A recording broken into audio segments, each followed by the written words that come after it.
This is the most heavily guarded prison in Mexico. Tall mesh fences, huge watchtowers.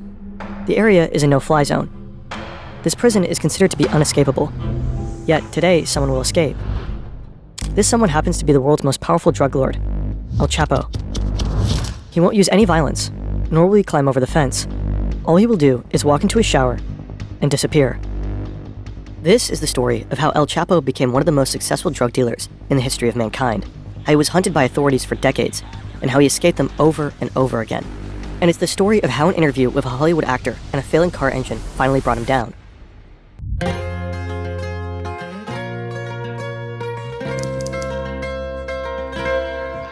Joaquín Archivado Guzmán Loera was born on April 4th, 1957, in a poor family in a poor neighborhood, the village La Tuna in Mexico's Sierra Madre Mountains. Boys here don't grow up wishing to be astronauts, firefighters, or doctors. They want to become drug traffickers. It's a way to make money, and money is a way out.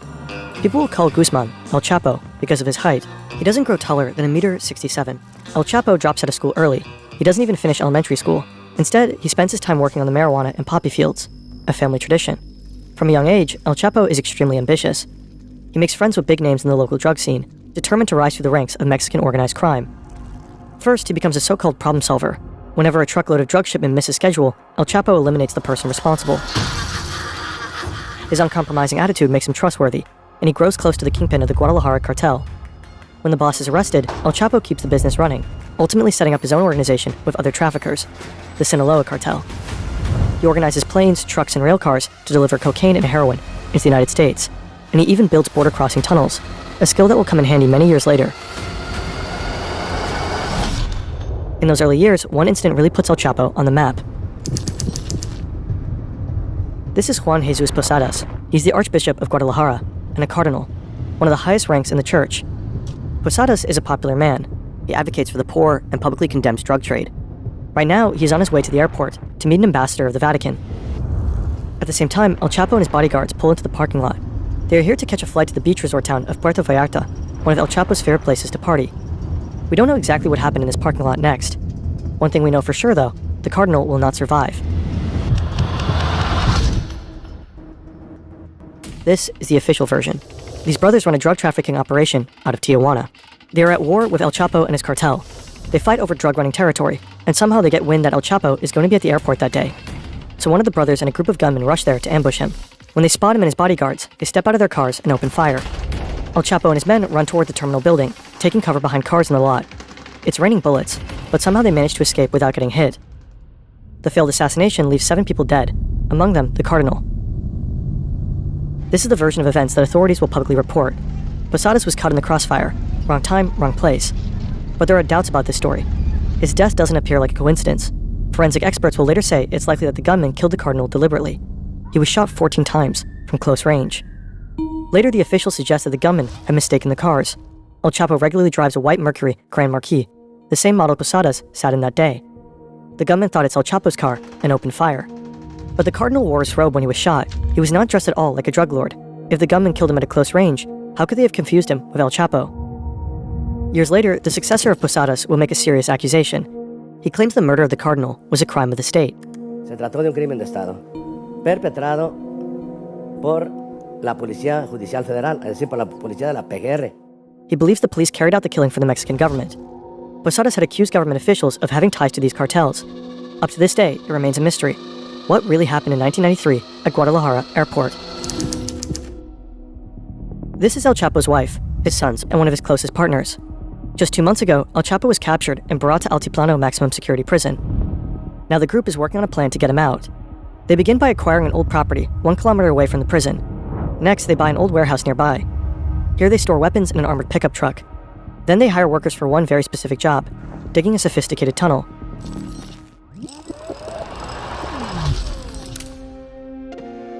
Back in 1993, after the shootout at Guadalajara Airport, the Mexican government placed a bounty on El Chapo.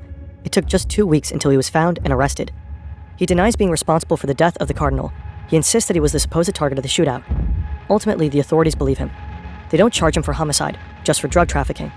He is sentenced to 20 years in a Mexican prison, but he continues to run the Sinaloa Cartel from behind bars. Through his lawyers, he passes orders to his closest allies. He doesn't need to be in the room to pull strings. His empire runs on whispered instructions and tightly coordinated moves. In 2001, El Chapo has enough of life in prison. Also, the Mexican Supreme Court just approved a law that makes it easier to extradite criminals like him to the US. Time to get out.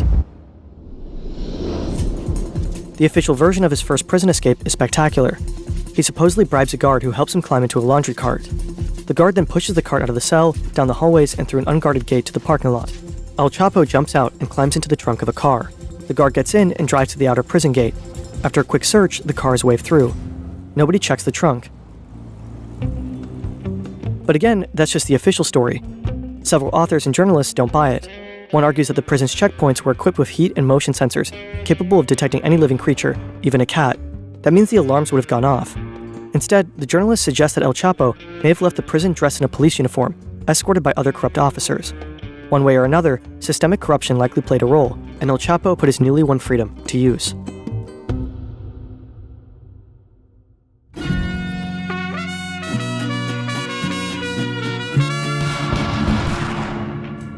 In the following years, the Mexican cartel landscape changes dramatically. In 2002, the leader of the Tijuana cartel is killed in a shootout with police. One of the brothers who had supposedly tried to assassinate El Chapo at the airport. A year later, the leader of the Gulf cartel is arrested. Two major cartels are now without leadership. El Chapo sees an opportunity. He pushes into Tijuana and Gulf territory, triggering brutal fighting. Nuevo Laredo, an area along the US-Mexican border, practically turns into a war zone. Former forces of the Mexican army begin working for El Chapo. They clash with what's left of the Gulf cartel, whose core fighters were partly trained by the US. Early on, the violence results in more than 1,000 deaths, many of them civilians. And that's only the beginning. In 2006, Felipe Calderón becomes Mexico's new president. Determined to crack down on organized crime, he declares war on the cartels and deploys the military. The violence escalates dramatically. Between 2007 and 2014, over 160,000 people died in the course of the war on drugs in Mexico. In these years of bloodshed, El Chapo rises. He becomes the world's most wanted criminal, transforming the Sinaloa Cartel into one of the most powerful criminal organizations in history. It becomes the top supplier of drugs to the United States: cocaine, heroin, methamphetamine, and fentanyl. El Chapo's cartel operates in 50 countries and generates billions of dollars in profits each year. In turn, El Chapo becomes extremely wealthy, eventually making Forbes' list of the world's billionaires. No wonder it's hard to keep him locked up. El Chapo's rescue commando needs to know the exact location of his prison cell, so they smuggle a GPS watch into his prison cell, disguised as a food item. Now the workers know in what direction they need to dig. Over the span of a year, they dig a sophisticated tunnel, a carefully planned complex construction costing approximately $5 million to make. The tunnel is 1.5 kilometers long and 1.70 meters high. It is reinforced by a wooden frame. There are lights and even a ventilation system. Digging a tunnel creates a lot of dirt, so the workers build a rail system with a motorcycle adapted to it to move the dirt out of the tunnel. The construction is also supposed to function as an escape vehicle later on. But how did El Chapo end up in El Altiplano in the first place?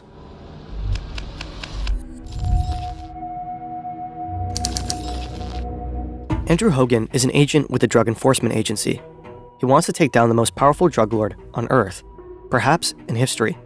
Currently, he's looking for allies, but he soon discovers somehow there is no task force, no team, not even a single federal agent assigned to the job of bringing El Chapo to justice. So he takes a Spanish class and prepares to move to Mexico. Meanwhile, one of Andrew's colleagues in the US manages to get the pin to El Chapo's BlackBerry, thanks to someone in his inner circle. He tracks down his phone to the holiday resort Cabo San Lucas. The colleague immediately calls Andrew. They're excited, and so they pass the information to the officials in Mexico. The DEA and Mexican police quickly head down to the place where El Chapo is supposedly hiding, but he's nowhere to be found. Next, they narrow down El Chapo's phone signal to one of 3 mansions near the resort Cabo San Lucas. This time, it's a hit. He's there. But before the forces arrive, El Chapo just escapes through the back door. Somehow he makes it to an airstrip without being caught and is flown to safety.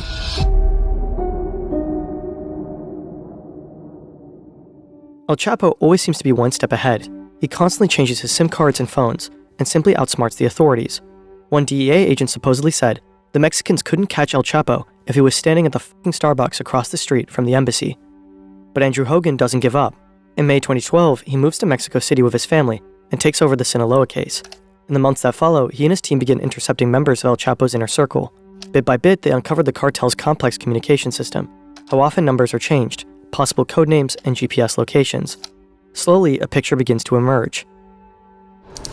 One day, El Chapo seemingly wants to meet an underling in person, and he sends one of his chauffeurs to pick him up. Hogan tracks his phone. The chauffeur finally arrives at a place in Culiacan. The signal leads to a group of 5 houses. Hogan organizes a capture operation with dozens of Mexican Marines, helicopters, and trucks, and he joins the mission himself. They surround the property and storm inside. But once again, El Chapo is gone. Instead, they find a strangely placed bathtub covering the entrance to a tunnel that leads into the sewers of Culiacan. But this time, the Marines manage to stay on El Chapo's tail. 3 days later, they find out that one of his men had driven him to the coastal town of Mazatlan, to a hotel. The Marines enter the 4th floor of the hotel. They storm into room 401, heading straight for the bedroom. El Chapo is with his family. He barricades himself in the bathroom with an assault rifle. His wife pleads with the soldiers not to harm their daughters.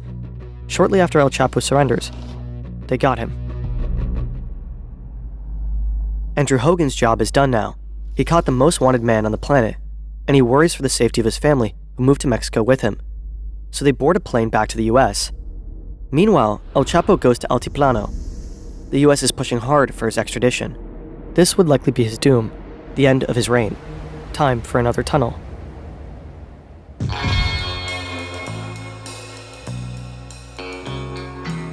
The rescue team and the workers manage to locate the exact spot of El Chapo's cell shower. They build a 10-meter vertical passageway that connects the tunnels to the cell, including a ladder. All this digging and drilling creates a lot of noise. Several inmates are complaining, but the guards ignore them. El Chapo's rescue team manages to complete the 5 million tunnel directly into his prison cell, without anyone interfering. All that's left is breaking through the cell floor, and thus comes the day. El Chapo sits on his bed. A surveillance camera monitors him closely. The camera also records audio. You can hear television, the volume is turned up. But you also hear loud banging noises. Probably someone is breaking through the cell floor. Next, El Chapo begins to pace up and down in his cell. After some time, he walks to his shower stall, bends over, and goes back to his bed. He removes his shoes, sits for a second. Then he walks behind the shower wall and simply disappears. He squeezes through the hole in the ground. It's just 50 by 50 centimeters wide. 1 meter below, he finds footing on a ladder. He climbs down 10 meters into the ground until he reaches the tunnel. Someone is already waiting for him, likely his wife's brother. The rescuer sits on the motorcycle on rails. El Chapo climbs on behind him. Together, they make the 1.5-kilometer ride to the other end of the tunnel. When they arrive, El Chapo and his companion climb up a small ladder through the exit shaft. They end up in an unfinished house, covered with construction material. An ATV is parked outside. They drive a short distance to a warehouse and switch to an SUV. Then they drive for 2 hours, until they arrive at an airstrip. A plane is already waiting.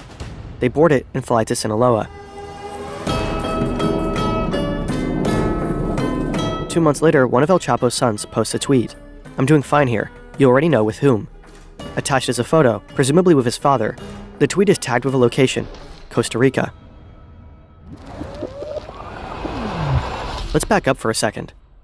Some things about this spectacular escape just don't add up. There's video footage of guards watching their screens as El Chapo disappears, yet it takes them 20 minutes to check his cell.